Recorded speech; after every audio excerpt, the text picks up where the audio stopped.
Hello everyone and welcome to the webinar. We're going to get started here in just a few more minutes.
Welcome everyone. We're going to get started in just about 2 minutes.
Hello and welcome to this Get IAM Right Series webcast. Today's topic is frictionless privileged access management that satisfies both your auditors and your admins. My name is Kelly Hardy and I'm the Product Marketing Manager for One Identity's Privileged Management Solutions and your host for today's call. If you have any questions, please use the Q&A section at the bottom left of your screen. Tyler Reese, Product Manager for One Identity's PAM Solutions, is today's presenter. And for this session, Tyler is going to walk us through some areas where traditional PAM solutions add friction into the process and how our newest solution, One Identity Safeguard, reduces that friction, and then he will also provide a quick demo. And with that, I'll turn it over to Tyler. Thank you, Kelly, and good morning, good evening, good afternoon, everyone on the phone. I'd like to walk you through some of the advancements that we've made to be able to take the friction out of your privilege access management processes. So many of us that have embarked on PAM security projects know that they can sometimes be fraught with all kinds of problems. Um, and we want to highlight some of the problems that we've seen as we've had many years of experience with these and what we've done to be able to assist our users and our customers in taking the friction out of these um, projects and processes. So when we look at a security project, more specifically PAM, um, we know that there are a couple of things that can cause issues when implementing them.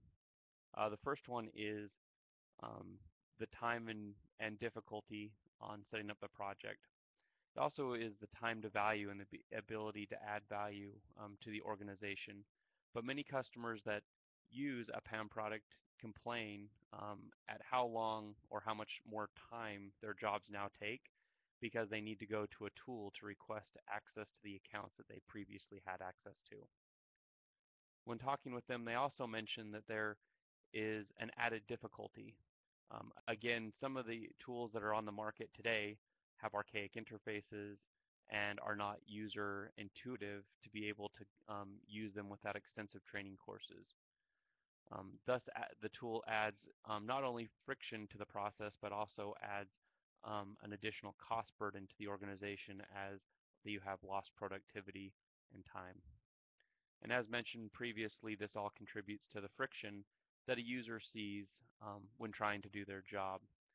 And what this ultimately equates to is a mutiny in your user base. So even though we have good intentions as we've started our PAM security processes, users will end up complaining to upper management. Management will see the lost productivity and the problems that their users are having, and then they'll abandon a good intentioned PAM project because there's no ability for the business to see the value that it brings to the organization, which is additional security and protections to the organization for things like intellectual property um, and other things. So let's have a couple of examples of the friction in PAM products. We've mentioned a little bit about the user interface and it causing extensive training and knowledge transfer for users to be able to use the PAM tool. But we also could talk a little bit about additional processes that administrators might add in the PAM tool. One of them is the ability to require, an approval when a privilege account needs to be checked out. So in many highly sensitive accounts, there needs to be a second approval to be able to release that privilege account into the wild. And again, these are all well-intentioned solutions, but when we've talked to customers, what we find is that because it requires the access to the tool, whether it's through a VPN connection if they're remote or just being in the office and having to sit back down to their laptop or pull it up on their device, this can cause problems when senior executives who are always on the go need a way to quickly give approval and quickly see the approval information to be able so that they can give their approval. And finally, the last one is not being able to use your normal client or your normal way of getting access to the solution. So many PAM products on the market today require users to go through unfamiliar tools or unfamiliar interfaces to be able to use the target host that the user is requesting. So instead of having their own set of normal tools with their own set of macros and backgrounds and things that they're comfortable with, they're forced to go through a tool that has a limited set of configurations, which require users to have to adjust and bend, and which ultimately frustrate power users who are unable to perform the level or perform the functions that at the level that they were originally built for. Let's go ahead and double click on the user interface and some of the troubles that we see there. Um, First of all is the number of clicks to a password release. And so what we see is users that have repetitive requests for particular privilege accounts or passwords, they have to go through a litany of clicks to be able to get to the password every single time, which adds additional friction to their job. Mobile support's a problem as we have a workforce today that is mobile and increasingly does not want to be tied to their desk. And finally, um, all all PAM products that are on the market today are only internationalized to one language, which is English.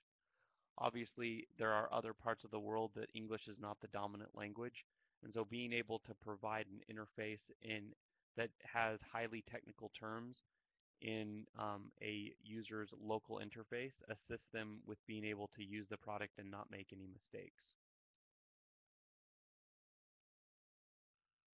So at One Identity, we've done with the hours and hours and days of user interface and user experience testing that we've done, we've come up with several solutions to be able to assist your organization to take the friction out of your PAM security solution. The first one is through a concept that we call favorites. This allows a customer to pin particular privilege accounts or privilege sessions that they need quick access to have a one-click access to those accounts and be able to get on with their working day. The next one is through a responsive design that assists not only mobile devices, but also high-resolution displays, tablet displays, and anything else that might be in between.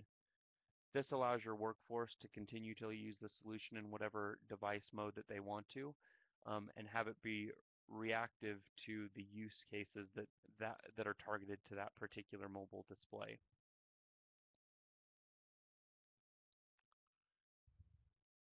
We also add multi-language support.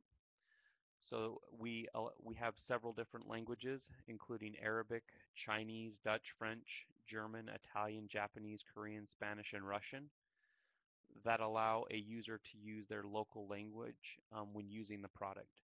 This allows for less confusion and more clarity as to what the functions of the product are.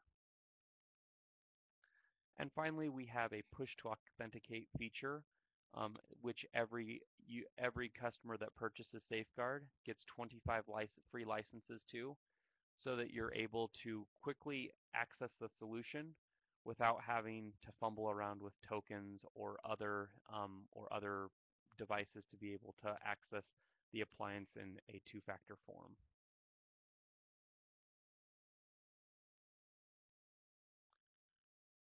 So let's briefly talk about the improvements that we've made to the approval process.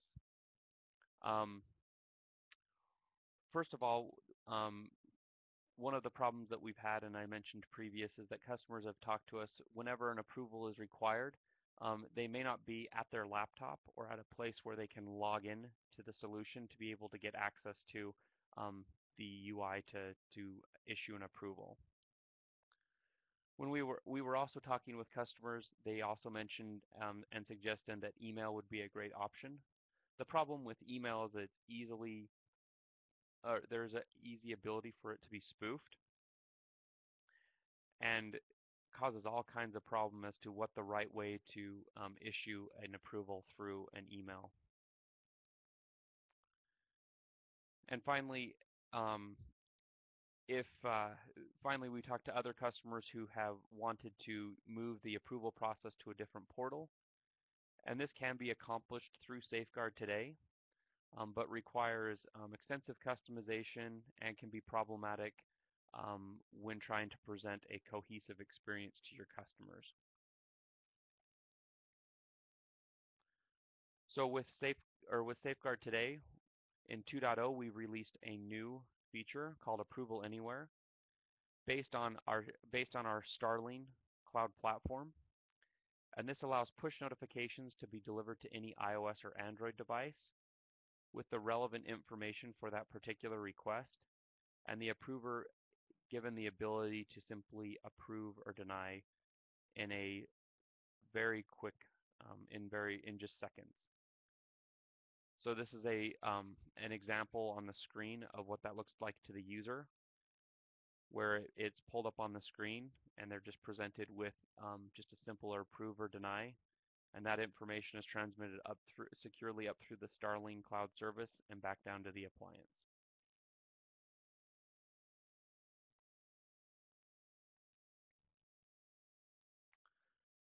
The next problem that we see is requiring separate access procedures. So a couple of issues that we've seen as PAM products are introduced and are required to go through a common web interface. First of all, the interface is unfamiliar to both your power and regular users who may have used PuTTY, a terminal, or some other RDP client. They can't bring their preferences with them, and so if they have preferences of screen resolution, background color, font, size, all of those preferences are lost and usually in the tool aren't even carried over from session to session. Your power users are unable to use their macros or other saved procedures for doing their quick hit administration tasks. And there's no programmatic operation, and by that we mean there's no ability to be able to not only run macros but also provide a programmatic way to quickly access this. With Safeguard, we've introduced a protocol proxy technology, which means that your end users or administrators are able to use the existing tools that they were using before the tool was introduced, but used in a secure fashion by being able to record and monitor sessions, terminate them when needed, and index them. So your users keep all of the same abilities that they've had today without having to sacrifice any problems or any of the captive web problems that they've had previous. So things like settings, bookmarks, macros, and any other user customized settings are preserved not only throughout the session but throughout all of the requests that your users are issuing. And with that, I wanted to take a couple of minutes and demo some of these features to you. I'm going to have a couple of different personas, and I'm going to share this with you. Give me 1 second to share my screen. It appears that I'm sharing. Let me know if you can't see that in the chat window. So this is the main user this is the main client that a user can log into. I'm an administrator, so you can see all of my settings. But what I've actually like to do is bring in one of my personas, which is Rob the Requester. So I, Chuck Reese, will be the approver for the session, and then Rob will be the one that will make a request. So I'm going to go ahead and bring up Rob in this window. So Rob is just a local user, and he'll go ahead and log in. So Rob wants to access the TPS service account with a password request. He can click that favorite on the side, which immediately drops him in. For this particular request, we require a comment, so he'll just go ahead and bring that in, and he'll make that request. Now, a couple of things to note is I see the request here as a requester on my or as an approver on my FAT client, but I can also bring up what is this is a representation of what it would look like on your mobile device. As you can see, as the approver, I'm given all of the relevant information for Rob's request, and I can choose to either approve or deny. So at this point, I'll choose to approve. In a couple of seconds, as their approval is processed, that will make its way down to Rob, and he'll be able to retrieve the account. So here, Rob can go ahead and click on this. He can show the password. He can copy it to his clipboard. I can also, in my interface, it's reflected in my all-up client interface. I can see all of the relevant information. I can see that the action was performed using approval anywhere, so that is notated. And when it's ready, he can go ahead and check that in, and then the request falls off.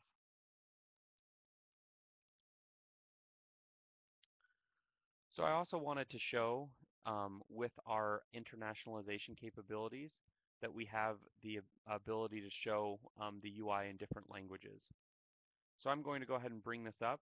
I'll be honest, I'm not a French speaker, so I chose French because it's a language that my wife speaks, but I don't really know the language very well. So I've gone through the UI a little bit to go through it, but there's lots of things in the UI that I'm not totally familiar with in the French language. So you'll see that the information came through. This is a push notification, as we talked about, for logging into the appliance. It has come across internationalized. I can go ahead and click approve, and that logs me in. As you can see, the user is given all of the relevant terms of safeguard are put in the French language. Keep in mind that any user inputted fields are not automatically translated. They stay in the language that they were inputted. So the message of the day is still in English. We don't dynamically translate it. But the user can now go in here and click a favorite. You'll notice that, again, the UI is all in French or whatever was the language of that user. And then they're able to request, in this case, a session. And then I'm able to launch my native client and be able to perform the functions that I need to perform in my native client. So once that logs me in, go ahead and just run a couple of commands.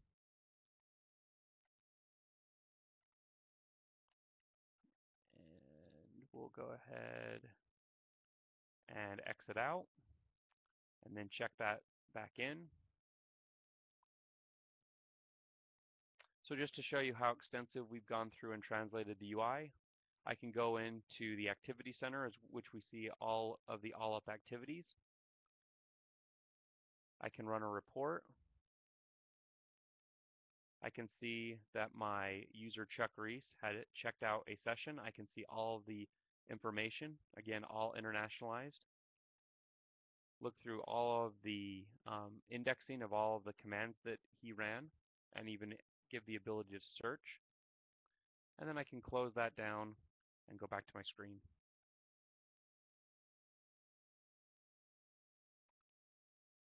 So with that, I'd like to thank you for your time in visiting with us this morning or afternoon to talk about how you can remove the friction from your PAM projects and from your PAM solution.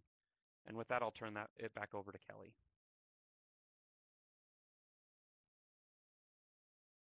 Thank you, Tyler, so much for that quick demo. One quick question here from the audience was, do admins only use the local client and do all other users use the web interface, or is there a rhyme or a reason for that? So the full featured client can be used by both personas, by both the end users and the administrators. However, because of the ease of use that we wanted to make it for administrators, we have the client allows the administrator to configure the product, whereas the web interface is more geared towards the use cases of being able to request and retrieve passwords and sessions. Great, thank you. Well, I think that's all the questions we have for now. Wanted to thank everyone for attending today's call. And if you haven't already done so, we have several of these webinars that are upcoming and are also pre-recorded from the previous times. If you'd like to learn more about those, please go to oneidentity.com/get IAM Right webcasts. Thanks again for your time today.